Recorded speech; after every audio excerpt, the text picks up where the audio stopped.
This is a drama. I'm the drama.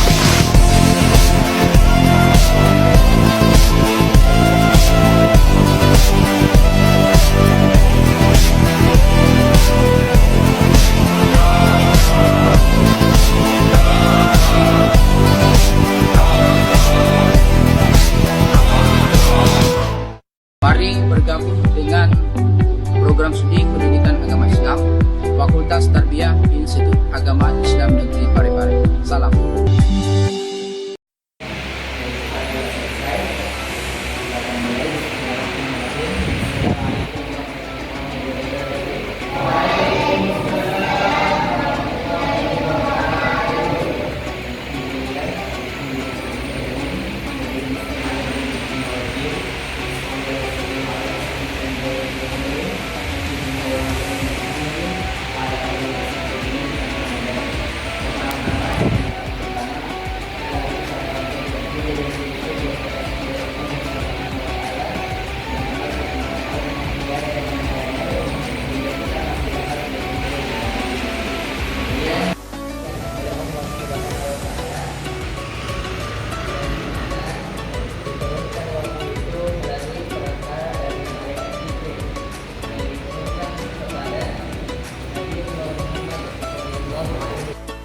Kita untuk menjadikan Al-Quran sebagai pedoman yang dapat kita jalankan dalam kehidupan sehari-hari. Jadi itu adalah definisi dari Al-Quran, adik-adik sekalian. Kemudian Rasulullah itu pertama kali menerima wahyu pertama di tempat itu adalah Gua Hira. Dan ada yang tahu tidak ayat apa pertama yang diturunkan? Habib. Jadi Zaid bin Habib ini adalah seorang sahabat yang dikenal sebagai penulis wahyu turunnya Al-Quran. Dan Zaid bin Habib ini selama menjadi penulis wahyu mulai mengumpulkan berbagai tulisan yang ada para sahabat. Jadi seperti tulisan yang ada di kulit, kemudian tulisan yang ada pada bebatuan, dan juga tulisan yang terdapat pada daun. Jadi pada masa sahabat itu belum ada yang namanya kertas. Jadi dia menempatkan tulisannya itu tulisan Al-Quran biasa di kulit hewan, kemudian di bebatuan, lalu biasa juga sahabat Rasulullah itu menulisnya di daun. Nah, yang Zaid bin Thabit inilah seorang yang berusaha untuk mengumpulkan tulisan-tulisan yang tadi yang saya sebutkan ada di kulit, di bebatuan ataupun di dedaunan, yang mengumpulkannya menjadi satu. Lalu ini yang kedua, yang ketiga,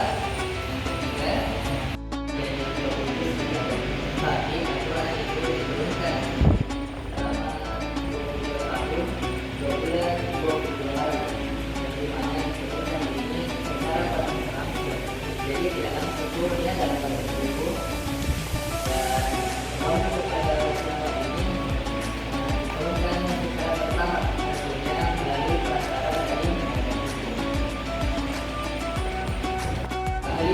Abu Bakar, dalam masa Khalifah Abu Bakar itu pengumpulan Al-Quran menjadi sangat mendesak setelah terjadinya pertempuran Yamamah yang menyebabkan banyak penghafal Al-Quran yang meninggal dunia. Jadi banyak sahabat yang menghafal Al-Quran ini, sahabat-sahabat yang sebagai penghafal Al-Quran terbunuh di medan perang tersebut, sehingga ini menimbulkan kekhawatiran pada Al-Quran akan hilang jika tidak segera dikumpulkan.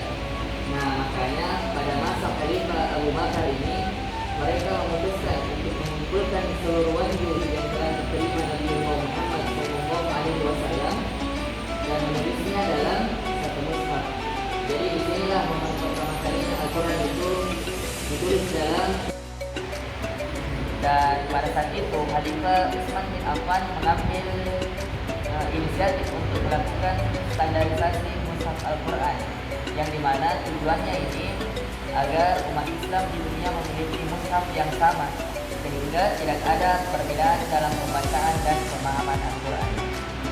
Jadi untuk demikian saya sampaikan di sini saja materi yang dapat saya bawakan. Mungkin dari adik-adik sekalian ada yang ingin ditanyakan terkait proses pembangunannya ataupun mungkin pada masa Khalifah ada yang ingin ditanyakan, silakan bertanya, silakan.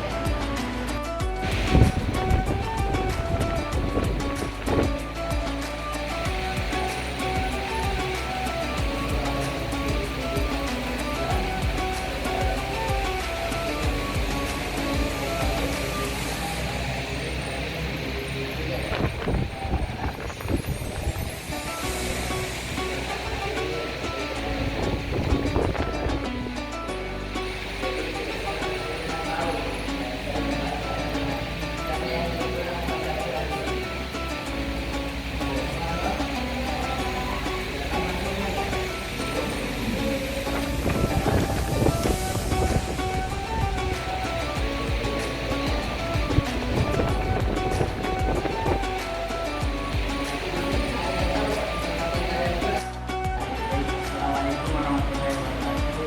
Waalaikumsalam warahmatullahi wabarakatuh. Perkenalkan, nama saya Adi. Ini saya ingin menyampaikan hal tentang penyusunan Islam di masa pemerintahan Khalifah Utsman. Ya. Jadi pertanyaan saya, bagaimana cara caranya menyusun surat ayat tentang ayat-ayat yang disebutkan tersebut, dan bagaimana cara menyusun surahnya, menyusun hadisnya, dan menentukan tentang ayatnya. Ya, itu bagaimana dia penyusunannya tentang mulai dari ayatnya, surahnya, kenapa bisa tersusun. Nah, jadi pada saat itu ketika Rasulullah menerima wahyu, dia langsung menyampaikannya kepada sahabat-sahabat terdekat. Jadi memang pada saat itu masih terdapat kan banyak pada perang Yamamah namanya, banyak para penghafal yang terbunuh pada perang tersebut. Namun tidak semua para penghafal yang terbunuh di medan perang tersebut, dan memang ada yang sebagai hafiz. Rasulullah ini telah memberikan sanadnya kepada beliau, dan dia mendapatkan sanad langsung dari Rasulullah, yang dimana ketika Rasulullah menyampaikan wahyu, sahabat tersebut, Rasulullah langsung menyampaikan wahyunya itu kepada sahabatnya. Jadi sahabatnya inilah yang sebagai menghafal, sebagai hafiz. Dan ketika pada masa Utsman bin Affan sendiri pun termasuk sahabat Rasulullah, yang dimana beliau juga menghafal ataupun proses pembuatan Al-Quran dilakukan secara tidak tersebut dalam satu mushaf yang berbeda, dan waktu yang pertama dari Rasulullah itu seperti yang telah disebutkan tadi, yaitu berarti selama 20 tahun, dan waktu yang diberikan oleh Rasulullah itu langsung diajarkan dan langsung disebarkan pada masyarakat setempat, dan juga Rasulullah itu langsung mengajarkan waktu yang diberikan tersebut kepada sahabat-sahabatnya. Kalau tidak ada yang disampaikan dari Rasulullah, ada empat yang dimana disebut sebagai khalifah. Ada yang tahu? Tahu yang sebagai ini? Ya udah. Oke. Ini tentu saja yang dapat kami sampaikan, dan kami mohon maaf jika ada salah kata ataupun hal yang kurang berkenan dengan tadi, dan kami mengucapkan terima kasih banyak atas waktu yang telah kalian berikan kepada kami, dan terima kasih atas waktunya. Kami pamit undur diri. Assalamualaikum warahmatullahi wabarakatuh.